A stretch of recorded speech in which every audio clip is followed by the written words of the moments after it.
Bismillahirrahmanirrahim. Assalamualaikum warahmatullahi wabarakatuh.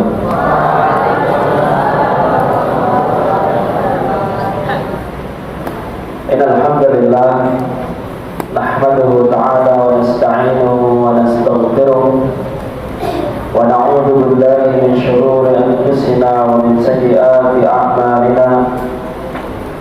May yahdihillahu fala mudilla lahu wa man yudlil fala hadiya lahu. Asyhadu an la ilaha illallah wahdahu la syarika lahu wa asyhadu anna Muhammadan abduhu wa rasuluh sallallahu alaihi wa ala alihi wa ashabihi wa man tabi'ahum bi ihsanin ila yaumiddin. Amma ba'd. Ikhwani fiddin rahimani wa rahimakumullah.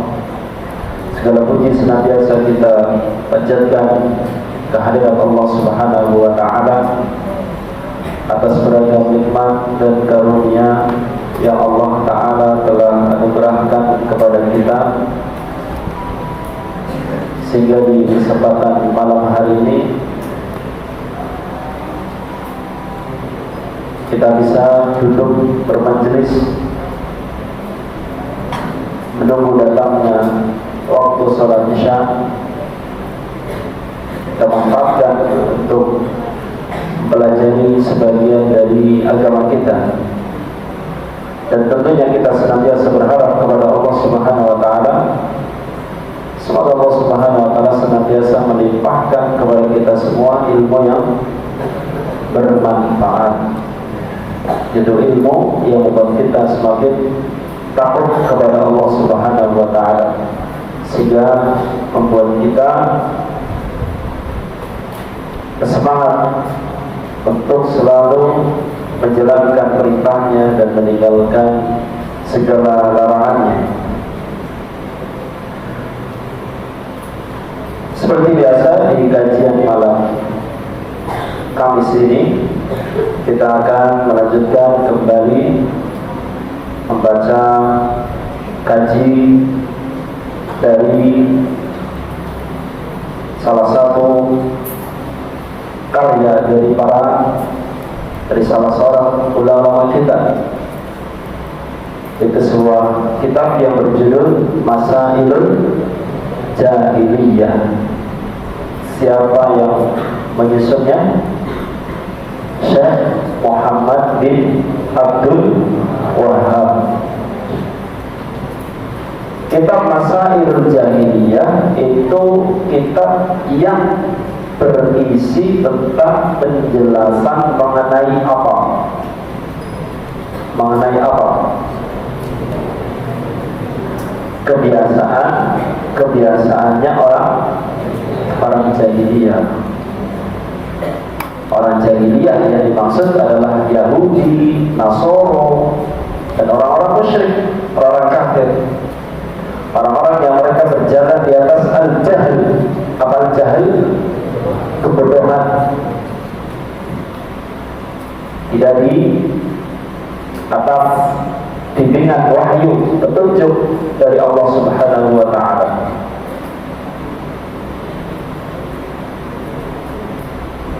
Dan dalam kitab ini akan disebutkan sekitar 128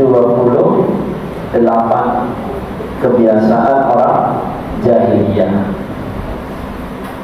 Di pelajaran pekan lalu kita sudah jelaskan apa sih manfaatnya kita mempelajari kebiasaannya orang-orang jahiliyah, orang-orang sesat, orang-orang yang menyimpang. Emangnya ada manfaatnya? Manfaatnya apa? Kita tahu ini loh kebiasaannya orang-orang jahiliyah. Tujuannya apa? Kita mempelajari kebiasaannya orang jahiliyah. Agar apa? Agar apa? Iya, agar kita bisa menjauhinya. Kalau kita tahu ini kebiasaannya orang-orang bodoh, ya jangan diikuti.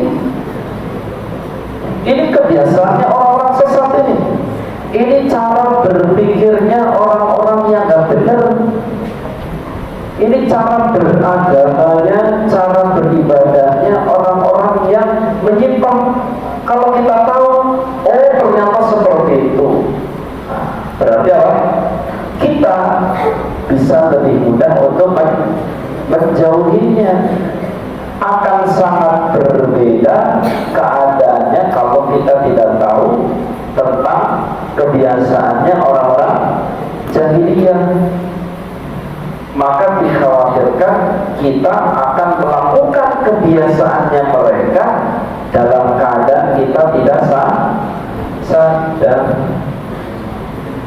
Itu tujuan kita. Sama ketika kita belajar tentang kesyirikan. Syirik itu apa? Secara bahasa kayak gini, secara istilah kayak gini. Kenapa kok kita belajar tentang kesyirikan? Kenapa kita nggak cukup mempelajari tauhid saja? Tauhid itu gini. Jenis-jenis tauhid kayak gini. Kewajiban untuk bertauhid dalilnya kayak gini. Keutamaan orang yang bertauhid seperti ini.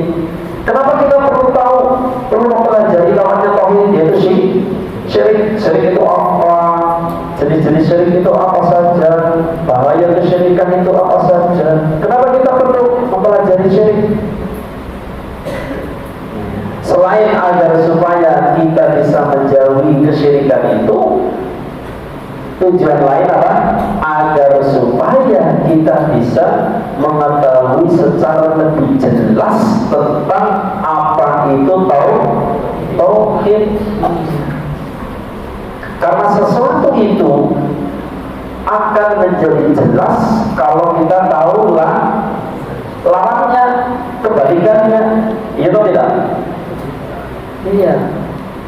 Sesuatu itu akan menjadi jelas kalau kita mengetahui lawan dari sesuatu itu, kebalikan dari sesuatu itu.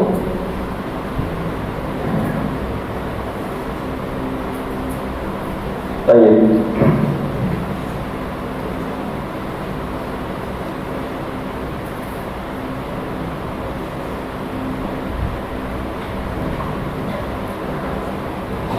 Sekarang kita akan melanjutkan kembali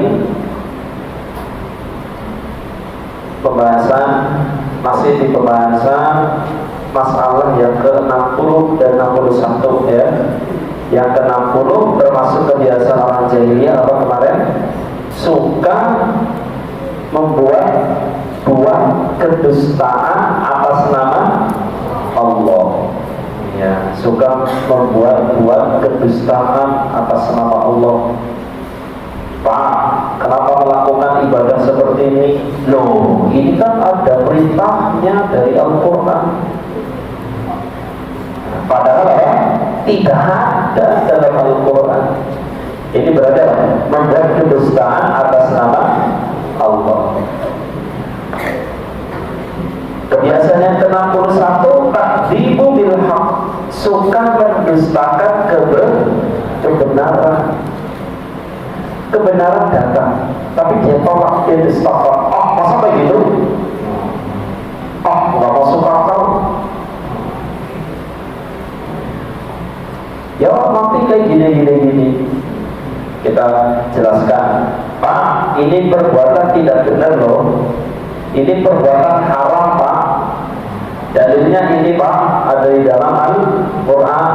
Nih, ayat surah sekian, ayat sekian. Tapi apa?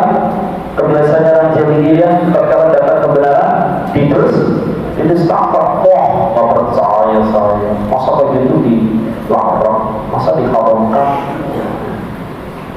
Ini kebiasaannya orang-orang apa? Jahiliyah. Kalau ada di antara umat Islam yang apa?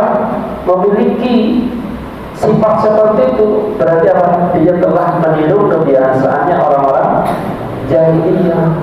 Dikatakan ini minuman keras, khamr, balo, itu haram. Dalilnya ini. Terus apa? Wah, masa khamr apa? Haram, gak boleh minuman. Kan ini minuman kesehatan. Minuman kesehatan kok dilarang? Ini bikin semangat ini. Kalau kita sudah sampaikan dalilnya gini, setiap yang memabukkan itu adalah apa? Haram. Baik. Ada orang yang seperti itu? Banyak, ya, banyak. Itu termasuk dari kebiasaannya orang-orang apa? Jahiliyah. Ya. Rokok haram atau tidak? Haram. Rokok haram. Wala tulqu bi aydikum ila tahlukah. Jangan kalian jeburkan diri dari kalian ke dalam kebinasaan. La doror wala diror. Tidak boleh melakukan yang membahayakan. Ini rokok berbahaya atau tidak? Berbahaya. Kata siapa rokok tidak berbahaya? Ada manfaatnya? Ada. Tapi lebih banyak madorotnya. Buktinya apa? Lebih banyak madorotnya daripada manfaatnya. Lihat bungkus rokok. Apa ada di bungkus rokok? Khasiat rokok satu, meningkatkan imunitas, menyehatkan badan. Ada. Bungkus rokok tulisannya khasiat rokok. Ada. Ada. Pasti apa tulisannya? Peringatan pemerintah merokok. Kalau zaman dulu merokok dapat menyebabkan serangan jantung, gangguan kehamilan, impoten. Tapi karena orang nggak sadar-sadar, diubah peringatannya menjadi lebih sadis lagi. Merokok membunuh. Nggak sadar-sadar juga. Akhirnya apa? Ditempelkan gambar orang terkena penyakit kanker tenggorokan lah, kanker rahang lah.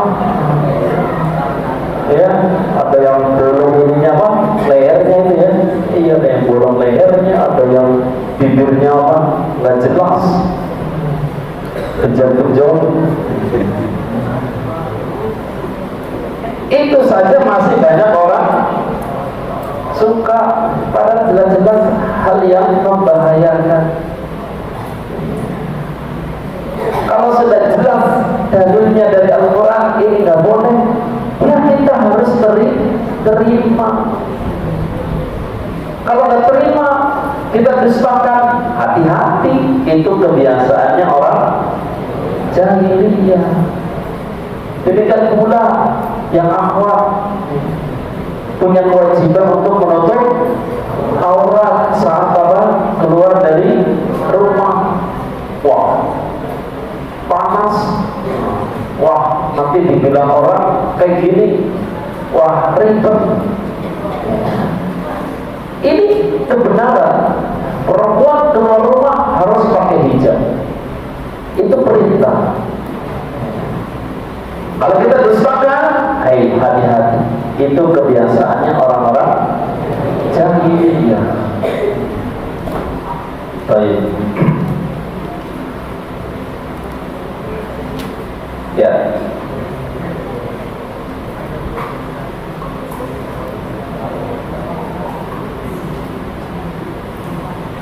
Lebih banyak yang pegang kitab, ada yang banyak pegang kitab.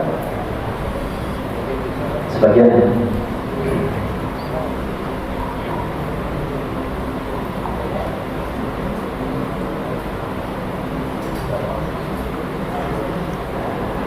Ya, dijelaskan di sini, dibawakan oleh Syekh Shalih Al-Fauzan ya, dalam sarahnya beberapa ayat dalam Al-Quran ya. Ucapan orang-orang jahiliyah ya, yang menunjukkan mereka berani berdusta atas nama Allah. Di antaranya tatkala mereka melakukan ibadah yatufuna bil bait uratan, tawaf di Ka'bah dalam keadaan uratan. Apa uratan? Telanjang. Jadi kebiasaannya orang jahiliyah dulu kalau tawaf, ya, kalau dia nggak memakai pakaian orang-orang penduduk Mekah, ya, tak punya biaya untuk menyewa, itu harus tawaf sambil buka baju telanjang mengelilingi apa? Ka'bah. Lucu tidak? Lucu. Nah, itulah orang-orang jahiliyah, ya. Tapi lihat, ya, kita saja, ya, orang yang berakal menganggap itu sebagai sesuatu yang tidak masuk akal. Masuk keliling sambil apa? Telanjang, nggak pakai baju, nggak pakai celana. Tapi ketika ditegur bahwa kau melakukan tawaf caranya seperti itu, lihat jawabannya orang-orang musyrikin zaman dulu. Mereka berani berdusta atas nama Allah. Al-Quran menyebutkan di dalam surah Al-A'raf apa ucapan mereka? Wajadna 'alaiha aba'ana wallahu amarna biha. Ini dia.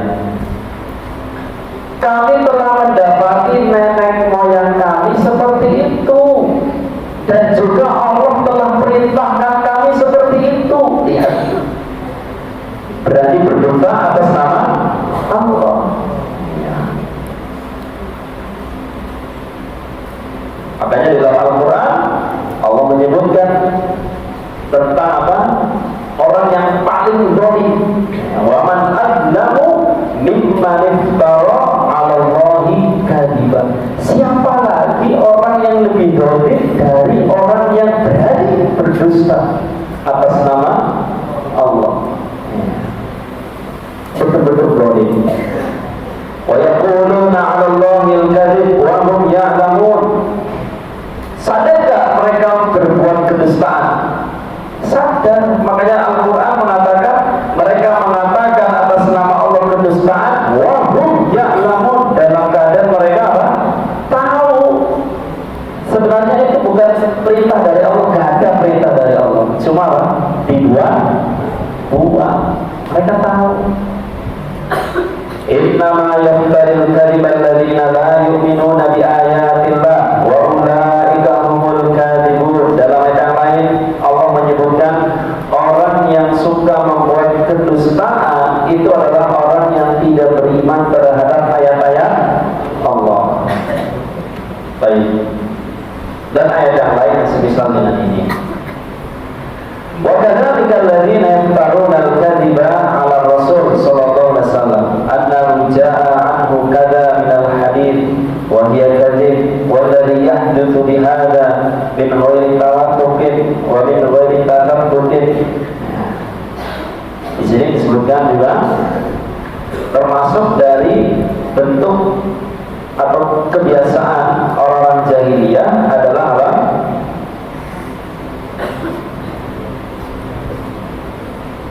Membuat hadis-hadis palsu. Membuat hadis-hadis palsu. Zikir sekian juta kali, zikir sekian ratus ribu kali. Dalilnya apa? Dalilnya ini dari sahabat Abu Hurairah, diriwayatkan Bukhari Muslim, siapa yang membaca zikir ini sebanyak 1 juta kali sehari semalam, maka dia akan mendapatkan seperti ini. Padahal kalau dicek nggak pernah ada, ya, dalam kitab hadis manapun bunyi hadis seperti itu. Tapi dia mengatakan ini hadisnya. Itu juga termasuk apa? Kebiasaan, dari kebiasaan orang-orang apa? Jahiliyah, ya. Baik. Ya, insyaallah sudah dipahami, ya.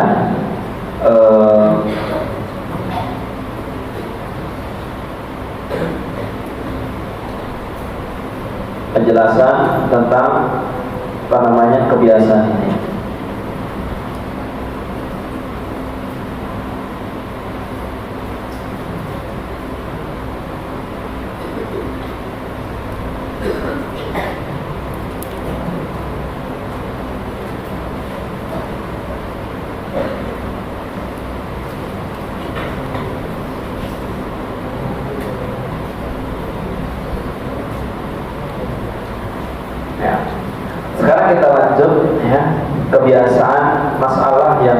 ke-63. Kebiasaan orang jahiliyah yang ke-63. Kalau musannif qauluhum idza ghulibu bil hujjati faza'u ila syakwa lil muluk kama qalu adadaru Musa wa qaumahu liyufsidu fil ardh.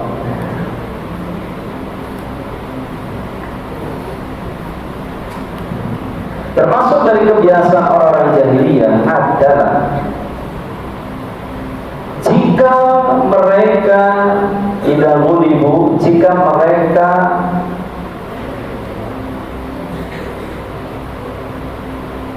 kalah, ya, jika mereka kalah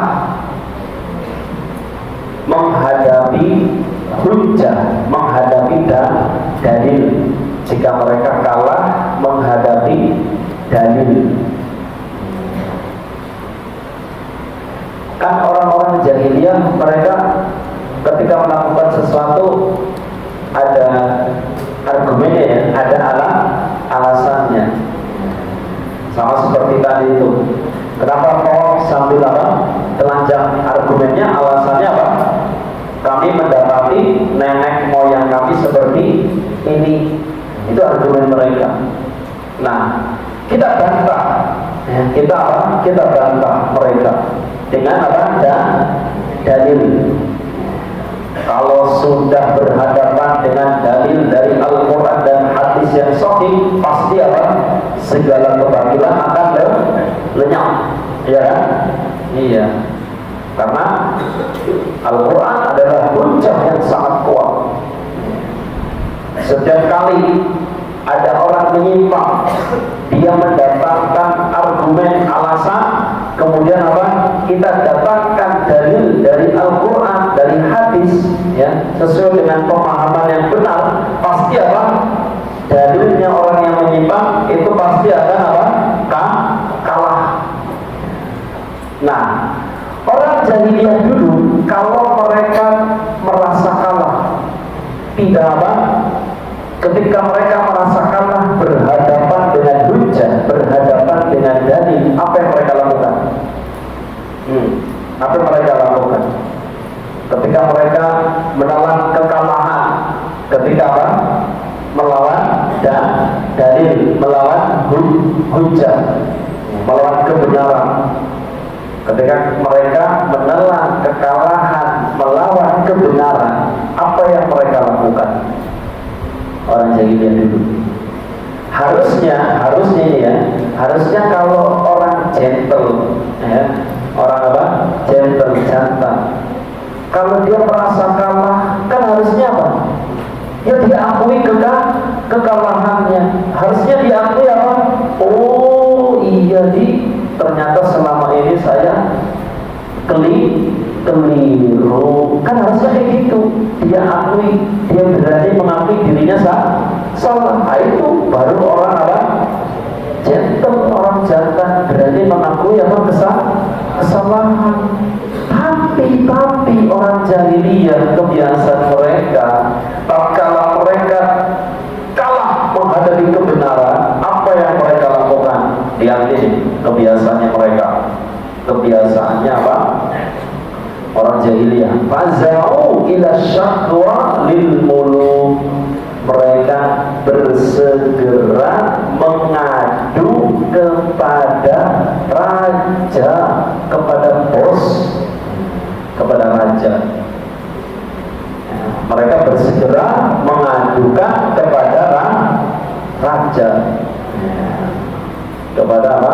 Raja. Kalah, mainlah lapor. Itu. Kama qalu, sebagaimana mereka mengatakan, ini perkataannya orang jahiliyah.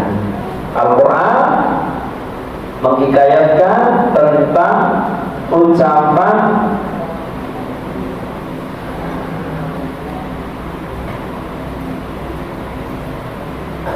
ucapannya pengikut Fir'aun. Pengikut apa? Fir'aun. Pengikut Fir'aun. Jadi tatkala pengikut Fir'aun ini apa? Dia kalah berhadapan dengan siapa? Nabi Musa. Ya. Apa yang mereka lakukan? Lapor kepada Fir'aun. Itu kebiasaan orang jahiliyah gitu. Kalau kalah mereka apa? Mengadu kepada raja. Al-Quran menyebutkan ucapan mereka. Atadaru Musa wa qaumahu yufsidu fil ardi. Apakah engkau wahai Fir'aun membiarkan Musa dan pengikutnya berbuat kerusakan di atas muka bumi ini? Ini dia memutar balikan fakta. Siapa yang membuat kerusakan? Musa malah dituduh orang yang berbuat kerusakan, membuat onar. Dia lapor kepada Fir'aun, rajanya. Hai Fir'aun, masa kamu biarkan itu Musa sama pengikutnya seenaknya berbuat apa? Keonaran, kerusakan di muka bumi ini? Harus segera ditindaki dong. Itu kebiasaannya orang apa? Jahiliyah. Ketika mereka kalah menghadapi kebenaran, mereka bersegera mengadukan kepada raja.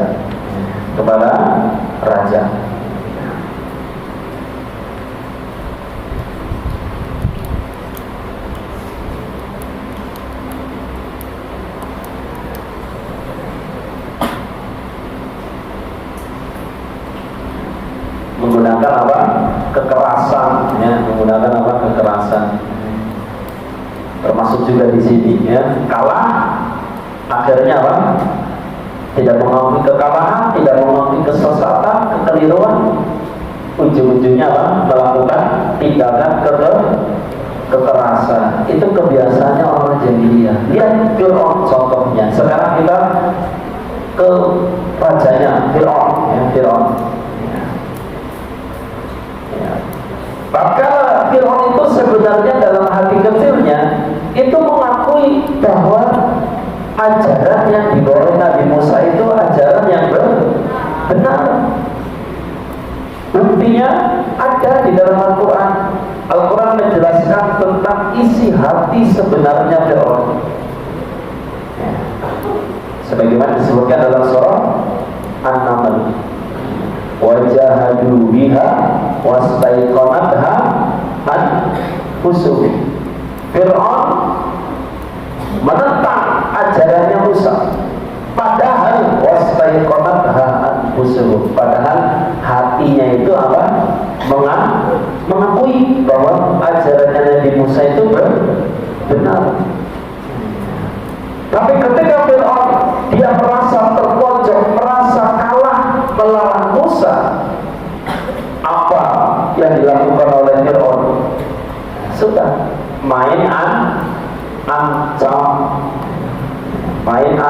ancam, melakukan pengancaman, intimidasi. Itu kebiasaan orang jahiliyah itu. Kalau kalah, ujung-ujungnya apa? Tetap kekerasan, mengancam. Sebagaimana Fir'aun mengancam kepada Musa. Sebutkan dalam surah Asy-Syu'ara, la in ittakhadta ilahan ghairi la aj'alannaka minal masjunin. Wahai Musa, jika engkau tetap mengambil sesembahan selain aku, hati-hati. Fir'aun ancam Musa, kalau engkau tidak mau menyembah saya, kalau engkau tidak mau mengakui saya sebagai ilah, sebagai sesembahan, hati-hati. Apa ancamannya Fir'aun kepada Musa? La aj'alannaka minal masjunin. Betul-betul saya akan penjara kamu. Betul-betul saya akan apa? Penjara kamu. Baik. Ini kebiasaannya orang-orang apa? Jahiliyah. Di antara contohnya apa? Fir'aun kalah bukannya menyadari mengakui kekalahan, malah mengancam. Ini kebiasaan yang keberapa?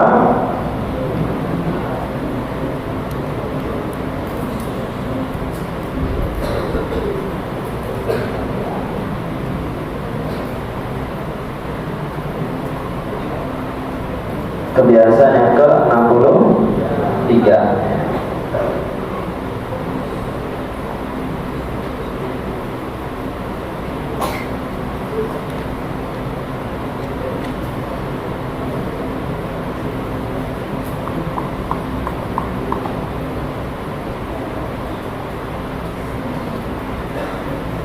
Ya, sekarang kita lanjut ke kebiasaan yang ke-64 ya, kebiasaan yang ke-64.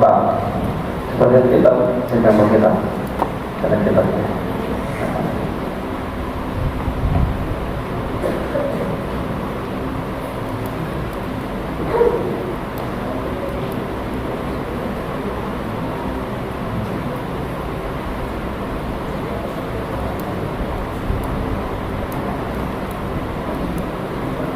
Nomor 3 ya, nomor 3. Tadi yang ke-62 tadi itu ya, jika mereka kalah menghadapi hujah kebenaran, mereka mengadu kepada raja. Itu yang ke-62. Sekarang yang ke-63. Yang ke-63 adalah ra'yuhum ahlal haqqi bisifati ad-danimah. Ini yang ke-63. Ra'yuhum ahlal haqqi bisifati ad-danimah.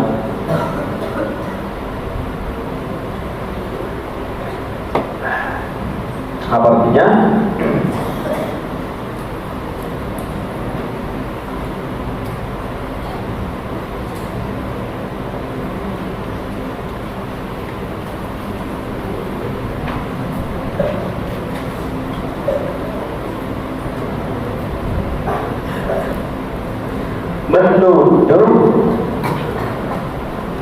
Menuduh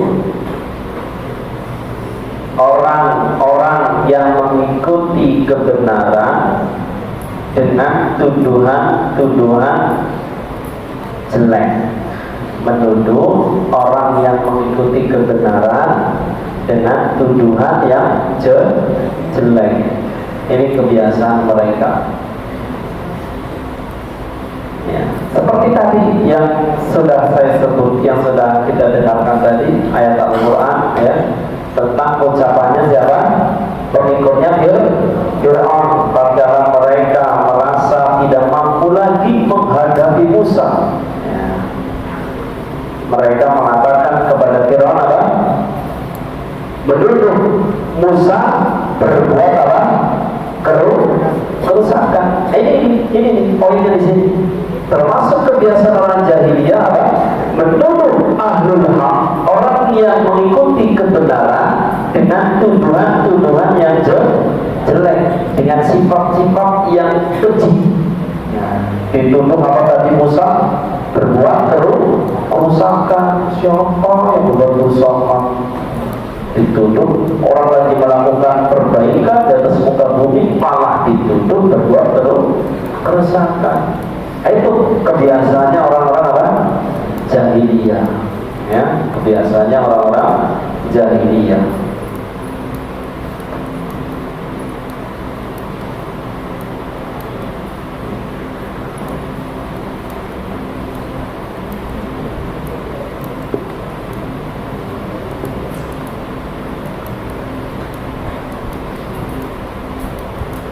Dan kebiasaan orang-orang jahiliyah ini ya, sungguh apa? Banyak diikuti oleh orang-orang yang memusuhi dakwah yang benar, dakwah Ahlus Sunnah wal Jamaah, yaitu apa? Dakwahnya orang-orang yang berpegang teguh terhadap Al-Quran dan Sunnah yang kita berkomitmen mendakwahkan kepada manusia dakwah di atas keyakinan akidah ahli sunnah wal jamaah. Pondok kita, sekolah kita, landasannya adalah akidah ahli sunnah wal jamaah, menggunakan Al-Quran dan hadis sebagai landasan, sebagai pokok, tapi sesuai dengan pemahaman para kemarin saya sebutkan dasar kita, landasan beragama kita Al-Quran dan Sunnah, tapi sesuai dengan pemahamannya siapa? Pemahamannya sendiri atau pemahamannya kiainya? Tidak. Memahami Al-Quran dan hadis harus sesuai dengan apa yang telah dipahami oleh para sahabat Nabi. Alasannya apa? Karena para sahabat Nabi lah yang paling tahu tentang isi dari Al-Quran dan hadis, karena mereka hidup bersama dengan Nabi. Kita kembalikan pemahamannya kepada pemahamannya para sahabat dan orang-orang yang mengikuti para sahabat dengan baik. Itu landasan kita. Itulah dakwah yang benar, mengajak manusia untuk kembali kepada Al-Quran dan hadis sesuai dengan pemahamannya sahabat. Tapi jamaah dakwah yang seperti ini itu tentu tidaklah mudah. Ketika kita mendakwahkan manusia, masyarakat untuk kembali kepada Al-Quran dan hadis, itu tidaklah mudah. Banyak sekali rintangan. Di antara rintangan, cobaan, ujian kita harus bersiap-siap menghadapi tuduhan-tuduhan yang tidak baik, yang tidak benar dari orang-orang yang tidak suka terhadap dakwah ini. Kita ajarkan kepada manusia bahwa pergi ke kuburan, minta-minta kepada penghuni kubur, orang soleh yang sudah mati, itu adalah perbuatan syirik. Kita harus bersiap menerima resiko. Resikonya mungkin kita akan dituduh dengan tuduhan-tuduhan yang tidak benar. Wah, ini orang keras sekali. Wah, ini orang tidak tahu adab, tidak mengetahui adab, kebiasaan, tradisi. Ini kan tradisi nenek moyang yang harus dilestarikan. Ini orang gak menghargai nenek moyang sekali. Ini keras ini orangnya ini. Aku ini intoleran, tidak memiliki toleransi. Nah, pokoknya dituduh dengan tuduhan-tuduhan yang tidak benar. Itulah kebiasaannya orang-orang jahiliyah, seperti siapa tadi? Pengikutnya Fir'aun. Kalau main lapor kepada rajanya Fir'aun, terus menuduh Musa berbuat kerusakan, berbuat kekacauan di muka bumi ini. Baik, itu kebiasaannya orang-orang jahiliyah.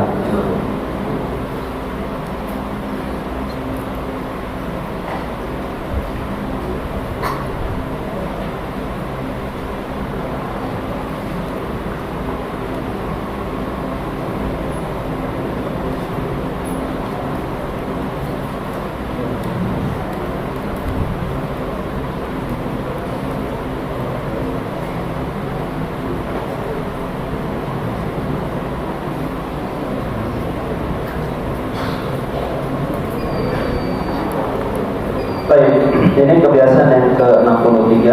Insyaallah ta'ala kebiasaan yang ke-64 kita akan lanjutkan di pelajaran pekan depan insyaallah ta'ala.